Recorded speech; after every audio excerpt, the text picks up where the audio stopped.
एक बार एक राज्य में बहुत सारे लोग आलसी हो गए। उन्होंने सारा कामधाम करना छोड़ दे दिया, यहाँ तक कि अपने लिए खाना बनाना भी छोड़ दे दिया और खाने के लिए दूसरों पर निर्भर रहने लगे। ज्यादातर समय वे लेटे रहते या सोते रहते।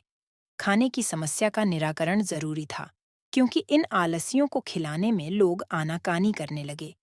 एक दिन सभी आलसियों ने राजा से मांग की कि सभी आलसियों के लिए एक आश्रम बनवाना चाहिए और उनके खाने की व्यवस्था करनी चाहिए। राजा नेक और दयालु होने के साथ साथ बुद्धिमान था। उसने कुछ सोचकर मंत्री को एक आश्रम बनाने का आदेश दिया। आश्रम के तैयार होने पर सभी आलसी वहां जाकर खाने और सोने लगे। एक दिन राजा अपने मंत्री और कुछ सिपाहियों के साथ वहां आया और उसने एक सिपाही से कहकर आश्रम में आग लगवा दी।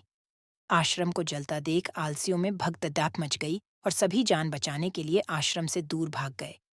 जलते हुए आश्रम में दो आलसी अभी भी सोए हुए थे। एक को पीठ पर गर्मी महसूस हुई तो उसने पास ही में लेटे दूसरे आलसी से कहा, मुझे पीठ पर गर्मी लग रही है, जरा देखो तो क्या माजरा है। तुम दूसरी करवट लेट जाओ। दूसरे आलसी ने बिना आंखें खोले ही उत्तर दिया। यह देखकर राजा ने अपने मंत्री से कहा, केवल ये दोनों ही सच्चे आलसी हैं। इन्हें भरपूर सोने और खाने को दिया जाए। शेष सारे कामचोर हैं। उन्हें डंडे मार मार कर काम पर लगाया जाए।